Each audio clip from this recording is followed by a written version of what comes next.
18वीं शताब्दी की दुनिया में 3 बड़े साम्राज्य थे। भारत में मुगल साम्राज्य, फारस में सफेदिक साम्राज्य और तुर्की में उस्मानी साम्राज्य। लेकिन यही दौर था जब यूरोप में औद्योगिक क्रांति की सुगबुगाहट शुरू हो गई थी और तीनों महान साम्राज्य पतन की ओर फिसलने लगे थे।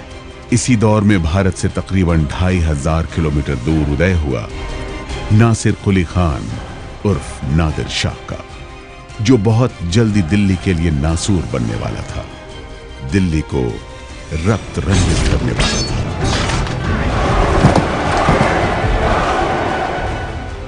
नादिर शाह एक बहुत ही विचित्र व्यक्ति था। उन्हें सत्ता का बहुत ज़्यादा नशा था। अंग्रेज़ी इतिहासकार उन्हें एक बहुत बड़ा लुटेरा बताते हैं। उनके अंदर क्रूरता की झलक थी, काफ़ी क्रूर थे। वो बहुत ही गरीबी से उभर के आया था। माना जाता है कि उसके पिता गडेरिया थे और वो भेड़ चलाया करते थे। नादिर शाह ने भी अपने जीवन में बहुत सारे काम किए। उन्होंने मजदूरी का काम किया, किसान भी थे, डकैत भी रहे। उन्होंने किस्म किस्म के काम किए। नादिर शाह सेना में भर्ती हुआ। सेना में इसने बहुत कुछ नाम कमाया और ख़ासतौर पर तुर्की के विरुद्ध एक लड़ाई में इसने काफ़ी छोटी सी सेना थी मगर तुर्की को रोक के रखा और यहाँ से इसका असली उत्थान शुरू हुआ। और सफ़ावी वंश के ख़त्म होने के बाद उन लोगों ने नादिर शाह ने जब ईरान पर कब्ज़ा किया और ईरान के शाह बने तो एक एम्पायर बिल्डर माने जाते हैं नादिर शाह। वो भी चाहते थे कि तैमूर की तरह एक बहुत बड़ा साम्राज्य जो है तुर्की से लेकर हिंदुस्तान तक और उज़्बेकिस्तान से लेकर अरेबिया तक पूरा का पूरा स्थापित किया जाए। इधर औरंगज़ेब की मृत्यु के बाद जो 1707 में हुई, तमाम कमज़ोर शासक दिल्ली की गद्दी पर बैठे। तो 18वीं शताब्दी में मुग़ल साम्राज्य के जो एक पहले के जो एक भय था, उस पर जो एक विशालता थी, वो सब धीरे धीरे छिन्न होती जा रही थी। और उसके बाद स्थानीय राज्य व्यवस्थाएं विकसित हो रही थी। कुछ अन्य राज्य उभर के आ रहे थे। एक तरफ दक्षिण में निज़ामुल मुल्क का था, उत्तर में अवध था, पूर्व में बंगाल था, पश्चिम में मराठा थे। 1739 में मोहम्मद शाह दिल्ली के बादशाह थे। बहुत रंगीन मिजाज था, उसका नाम ही रंगीला था। उनको रंगीला इसलिए बोला जाता है क्योंकि वो रंगीन तबीयत की थी। उनको नाच गाने का बड़ा शौक था, शेर व शायरी का बड़ा शौक था। अय्याश प्रवृत्ति के आदमी थे। ख़ास तौर पे नादिर शाह को ये बात मालूम थी कि हिंदुस्तान कमज़ोर हाथों में जा चुका है और मुग़ल सल्तनत में किसी बड़े हमले को बर्दाश्त करने की या बड़े हमले को विफल करने की ताकत बची नहीं है। तब के फारस और आज के ईरान का सुल्तान नादिर शाह लगातार युद्ध जीतकर अपना साम्राज्य बढ़ा रहा था। एक जनरल और बादशाह के तौर पर उसका लोहा मानने के लिए लोग मजबूर थे। लेकिन भारत में मोहम्मद शाह की बादशाहत में मुगल साम्राज्य की सीमा लगातार सिमट रही थी। इस हाल में नादिर शाह भारत पर हमले की वजह ढूंढने लगा। नादिर शाह ने कहा था सोने की चिड़िया के कुछ पंख मुझे भी चाहिए हैं और उसने बहाने ढूंढे थे कि किस तरह से हम आके हिंदुस्तान के ऊपर धावा वो हम अटैक करें। और उसमें एक था कि आपने हमारे कुछ बागियों को पनाह दी। नादिर शाह खुरासान के रहने वाले थे और खुरासान जो है वो फारस के उत्तर पूर्व का इलाका है, उसके पास अफ़गानिस्तान है। और कई गिलज़ाई अफ़गान और दूसरे किस्म के अफ़गान बागी जो हैं वो नादिर शाह के ख़िलाफ़ वहाँ बाकायदा सक्रिय रहते थे। तो उन लोगों ने ईरान के कुछ हिस्सों में हमले भी किए और अपनी बाउंड्रीज जो हैं ईरान में बढ़ाने की कोशिश कर दी। नतीजा ये हुआ कि नादिर शाह ने उन लोगों पर हमला किया और इन लोगों को वहाँ से भगाया। ये जो विद्रोहकारी थे ये अफ़गानिस्तान में ही नहीं शरण लेते थे, ये मुग़ल साम्राज्य में जाके शरण लिया करते थे, जिससे नादिर शाह नाराज़ हुए और उन्होंने बार बार काबुल के गवर्नर को और लाहौर के गवर्नर को चिट्ठियाँ लिखी और उनसे ये कहा कि जिन लोगों को तुम पनाह दे रहे हो वो मेरे दुश्मन हैं, इनको तुम पनाह मत दो, इनको मेरे हवाले कर दो ताकि मैं इनको माकूल सज़ा दे सकूँ। इनको पनाह देना मेरे हिसाब से मुझसे दुश्मनी मोल लेने वाली बात होगी। इन अफ़गान्स को सज़ा देने के लिए नादिर शाह ने पहले अफ़गानिस्तान पे हमला किया, काबुल पे कब्ज़ा कर लिया और फिर काबुल पे कब्ज़ा करने के बाद वो धीरे धीरे काबुल से जो है आगे बढ़ता हुआ पेशावर पे आया। उसके बाद नादिर शाह पहुंचा लाहौर। लाहौर का जो गवर्नर था उसने ज़्यादा समझदारी दिखाई और उसने ये सारा जो झमेला था उसको नादिर शाह को कुछ बड़ी रकम देके 20 लाख रुपया देके और 100 हाथी देके ख़त्म कर दिया। और नादिर शाह ने वहाँ पे कत्लेआम नहीं किया, लूटमार नहीं की। दिल्ली में बार बार ये खबर आती थी कि नादिर शाह धीरे धीरे स्टेज बाय स्टेज दिल्ली की तरफ बढ़ रहे हैं। किसी को ये ख़ास मालूम नहीं था कि नादिर शाह रुकेंगे कहाँ, ये किसी को नहीं पता था। लेकिन ऐसा बताया जाता है कि मोहम्मद शाह रंगीला को जब भी ये खबर ला के दी जाती थी तो मोहम्मद शाह रंगीला ये कहते थे, अभी दिल्ली दूर है, अभी दिल्ली दूर है। तत्कालीन मुगल सल्तनत की सीमा काबुल से आगे तक जाती थी। नादिर शाह ने काबुल पर कब्जा कर महान मुगल सल्तनत को सीधे चुनौती दी थी। 1526 में बाबर ने भारत पर हमला कर मुगल सल्तनत को कायम किया था। उसके 213 साल बाद पश्चिम से कोई हमलावर पहली बार दिल्ली की तरफ बढ़ रहा था। जब ये लाहौर पहुंच गया तो मोहम्मद शाह ने एक यूथ काउंसिल की बैठक बुलाई और उसमें निश्चय किया गया कि बजाय कि दिल्ली के करनाल जाके अपनी सेना समेत नादिर शाह को रोका जाए।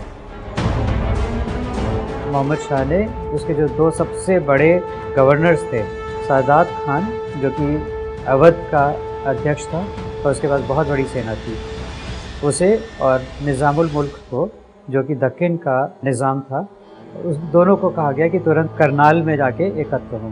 दोनों में आपस में बहुत ज़्यादा रोष और जलन थी। तो क्योंकि इन दोनों में आपस में फूट थी और एक दूसरे के they did not see eye to eye with each other, तो मुग़ल रैंक्स में डिवीज़न बहुत था, मुग़ल रैंक्स में यूनिटी नहीं थी। सादत खान खुद निज़ामुल मुल्क बनना चाहते थे, मतलब बेसिकली सादत खान चाहते कि बुरहान मुल्क का खिताब जो है और कमांडर का खिताब उनके हाथ में आ जाए, उनको दिया जाए, तो उनकी निज़ामुल मुल्क से बनती नहीं थी। और उस वक्त नादिर शाह लाहौर को फतह करने के बाद वो धीरे धीरे जिसे हम लोग ग्रैंड ट्रंक रोड बोलते हैं, जीटी रोड, जिसको आज हम लोग जीटी करनाल रोड बोलते हैं, उस सड़क के रास्ते, उसी सड़क पे वो जो है दक्षिण की तरफ आने शुरू हो गए, दिल्ली की तरफ, और धीरे धीरे अम्बाला से होते हुए वो करनाल के पास पहुँचे जहाँ मुग़ल फौज उनका इंतज़ार कर रही थी।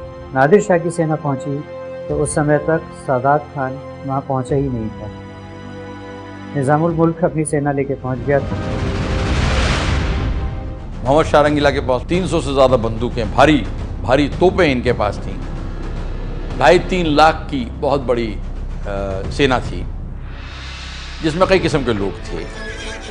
भाड़े के सैनिक भी थे, जिसमें दूर दराज से आए कैप्टन के सैनिक भी थे, लेकिन जो इनके सबसे काबिल जनरल थे वो थे सादत खान। और सादत खान बाद में इनके पास अपनी 30,000 की सेना लेकर पहुँचे। युद्ध 24 फरवरी 1739 को आरंभ हुआ था। सादात खान की सेना 23 फरवरी की रात में पहुंची और वो सैनिक इतने थके हुए थे, वो पूरी सेना नहीं थी, उसके 30,000 सैनिक तो पानीपत और करनाल के बीच के रास्ते में ही पहुंचे थे। जब सादत खान 30,000 की सेना लेकर इनके पास पहुंच रहे थे, नादिर शाह ने अपना खेल खेला।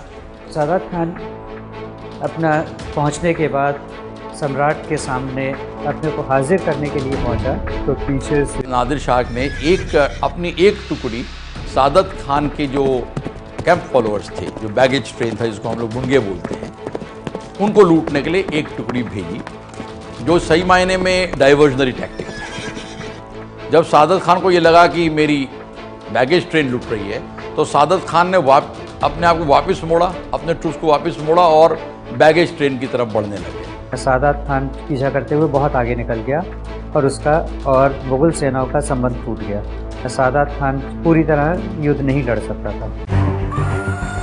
ये घटना 23 फरवरी 1739 की रात की है। इसके अगले ही दिन यानी 24 फरवरी 1739 को युद्ध का ऐलान हो गया। दिल्ली से तकरीबन 75 मील दूर करनाल में मुगल साम्राज्य के भविष्य का फैसला होने जा रहा था। नादिर शाह की जीत की इबारत मुगल सेना के 2 बड़े सरदारों की कलह में जंग से पहले ही लिखती थी। सादत खान और निज़ामुल मुल्क ने एक दूसरे को मिटा देने की ख्वाहिश पाल रखी थी। दोपहर 1 बजे युद्ध का बिगुल बजा। सादत खान हड़बड़ी में नादिर शाह की सेना से जा भिड़ा। नादिर शाह के बंदूकधारियों ने सादत खान की सेना पर जोरदार हमला बोला। सादत खान के हाथी पर उन्माद सवार हो गया और वो पागल होकर नादिर शाह के खेमे में जा घुसा। घायल सादत खान को बंदी बना लिया गया। इसी बीच गोली लगने से मुगल सेनापति खान दुरान भी बुरी तरह से घायल हो गया। बाबर ने पानीपत की पहली लड़ाई में महज 6 घंटे में जीत हासिल की थी। लगभग 213 साल पहले बाबर की इसी जीत ने हिंदुस्तान में मुगल साम्राज्य की नींव रखी। उसी पानीपत से लगभग 35 किलोमीटर दूर करनाल में बाबर के वंशज मोहम्मद शाह रंगीला ने सिर्फ 3 घंटे में लुटेरे नादिर शाह के सामने घुटने टेक दिए।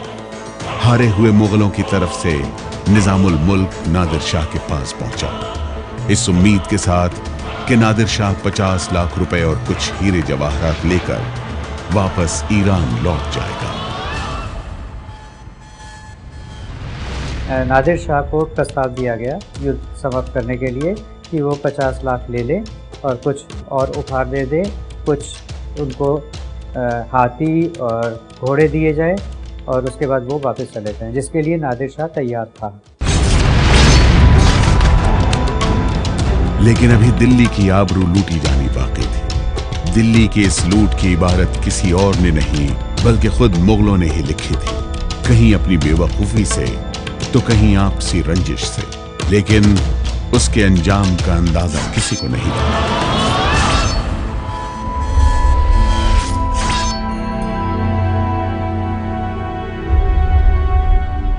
खान दाऊद इस युद्ध में जब घायल हुआ और उसके बाद 1 दिन बाद उसकी मृत्यु भी हो गई। निजामुल मुल्क और सादात खान दोनों ही मीर बख्श की गद्दी हथियाना चाहते थे, तो इन दोनों को उम्मीद थी कि उनको बनाया जाएगा और मोहम्मद शाह ने निजामुल मुल्क को मीर बख्श बनाया बजाय कि सादात खान को। और नतीजा ये हुआ कि सादात खान ने चोरी छुपे जाके नादिर शाह को सारी शर्तें बदलने के लिए कहा। नादिर शाह का जो दिमाग है उसको फेरने में सादत खान ने बहुत अहम भूमिका अदा की कि आप दिल्ली चलिए, मोहम्मद शाह आपके ख़िलाफ़ साजिश कर रहे हैं, यहाँ ऐसे बहुत सारे लोग हैं जो आपके ख़िलाफ़ साजिश कर रहे हैं, दिल्ली चलिए, वहाँ बहुत सारी धन दौलत है, वहाँ बहुत सारी हीरे जवाहरात हैं। नादिर शाह को सादत खान की बातें समझ आ गई। उसने तुरंत एक नई चाल चली। नादिर शाह ने हारे हुए मुगल बादशाह मोहम्मद शाह रंगीला को अपने कैंप में बुलाया।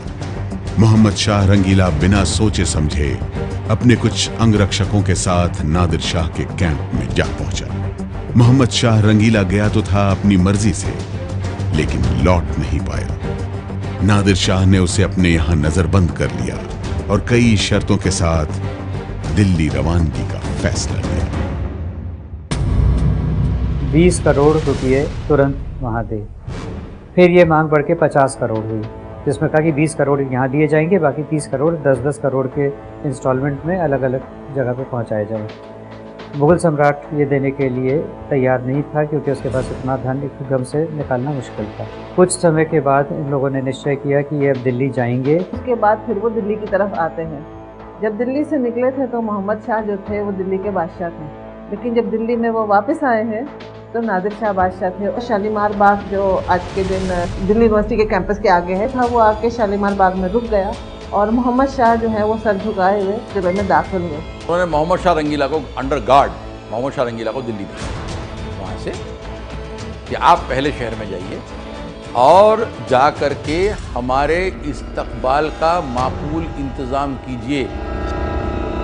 दूसरे दिन शालीमार बाग से लेके लाल किले तक जो इनके सिपाही थे, नादिर शाह के जो ईरानी सिपाही थे, उन्होंने रास्ते भर जो उनकी घुड़सवार थे, उन्होंने दोनों तरफ रास्ते के वो खड़े हुए थे। ये डर भी था ना कि अगर सीधा वो आ जाएंगे तो कहीं ऐसा ना हो कि दिल्ली में बगावत हो जाए। 21 मार्च के आसपास वो दिल्ली के अंदर आए और आने के बाद उनको जो है वहाँ लाल किले में ठहराया गया। किले के अंदर जितने ये बादशाह थे उनके अपने महल हुआ करते थे। उस महल के अंदर सिर्फ या तो बादशाह और या उनकी जो बेगमात थी और नौकर, और नहीं तो ख्वाजा सरा जो यूनक्स होते थे, उन्हीं को इजाज़त थी आने की। तो बादशाह ने अपना जो महल था वो उनको दिया नादिर शाह को। और अगले दिन जब स्वागत समारोह किया गया तो उसकी चाबी पूरी की पूरी खजाने की नादिर शाह को दे दी गई। पिछले करीब 300 साल से जो खजाना इकट्ठा किया गया था वो अब किसी विदेशी के हाथ में सौंप दिया गया। नादिर शाह जब आया है बादशाह बन के तो उसके नाम पे खुतबे पढ़े गए, मस्जिद में जामा मस्जिद में उसका नाम का खुतबा पढ़ा गया ईद उल अज़हा मतलब बकरीद की नमाज के बाद, क्योंकि बकरीद थी उस वक़्त। और उसके बाद 2 महीने तक उसी के सिक्के चले जब तक कि वो दिल्ली रहा। जब नादिर शाह की फ़ौज दिल्ली में आई तो दिल्ली में रसद सामान की कमी हो गई थी, जिसकी वजह से दाम बढ़ने शुरू हो गए। लिहाजा सुनने में आया है कि उस वक्त दिल्ली में महंगाई बहुत ज़्यादा हो गई जब नादिर शाह दिल्ली पहुँचे। और नादिर शाह के जो फौजी थे, नादिर शाह के जो सिपाही थे, उन लोगों का मन था कि वो सामान को सस्ते में ख़रीदें। नादिर शाह के सैनिकों ने आदेश दिया था कोतवाल के माध्यम से कि जितने भी व्यापारी हैं वो दाम नहीं बढ़ा सकते और लोगों के आने जाने के ऊपर रोक लगाई गई थी।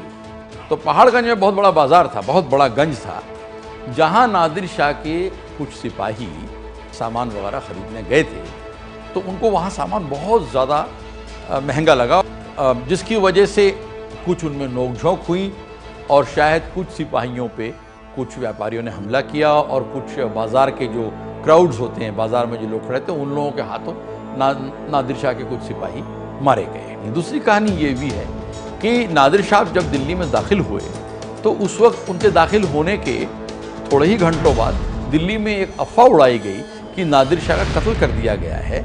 तो इस अफवाह के बाद ऐसा बताया जाता है कि कुछ बाज़ारों में नादिर शाह के 200-400 सिपाहियों को दिल्ली के लोगों ने मौत के घाट उतार दिया।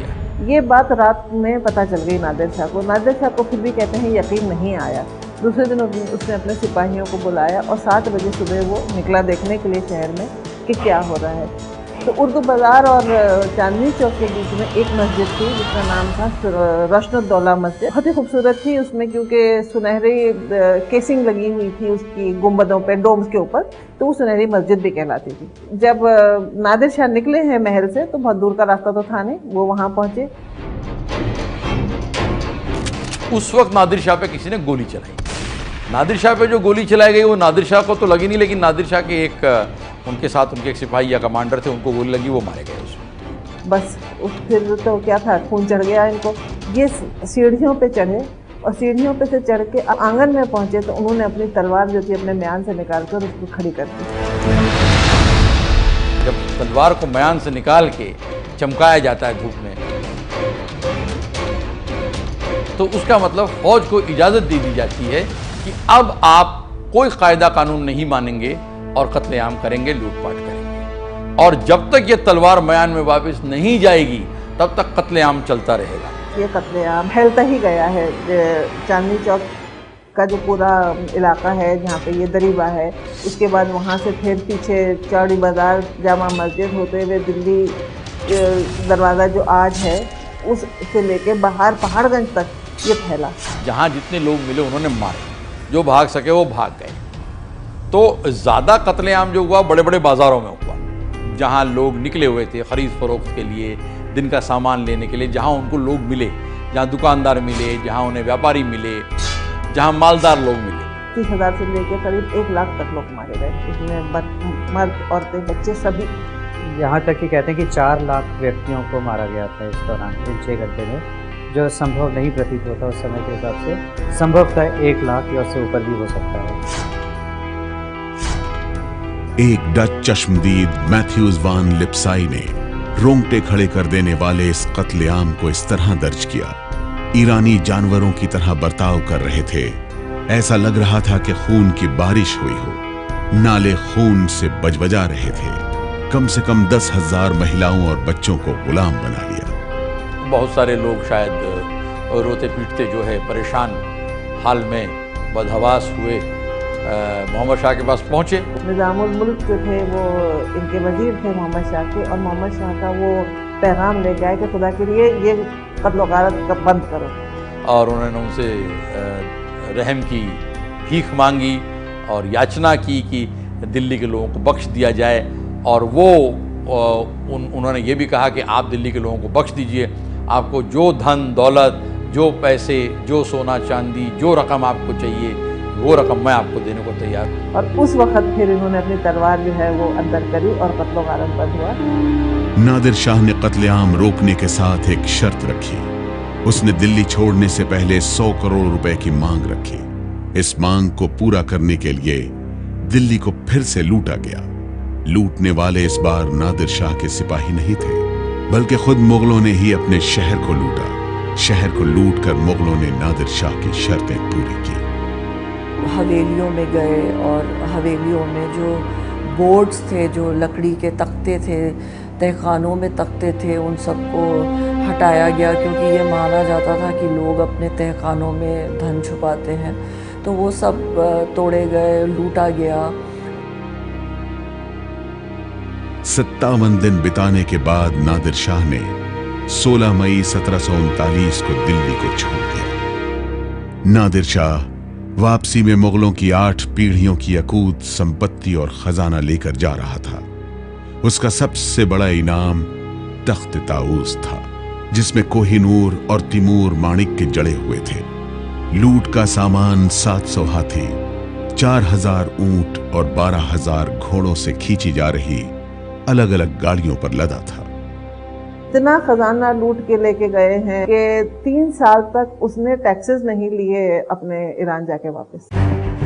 कोहिनूर और अकूत धन संपत्ति के साथ नादिर शाह दिल्ली से चला गया, लेकिन दिल्ली फिर वो दिल्ली कभी नहीं बन पाई। मुगलों की वैभवशाली कहानी का अंत शुरू हो गया। नादिर शाह के बाद फिर से अफगानिस्तान के रास्ते लुटेरों का भारत आना शुरू हो गया। यूरोप से ब्रिटेन, फ्रांस और पुर्तगाल की साम्राज्यवादी शक्तियां भारत में पांव फैलाने लगी और भारत का भविष्य हमेशा के लिए बदल गया।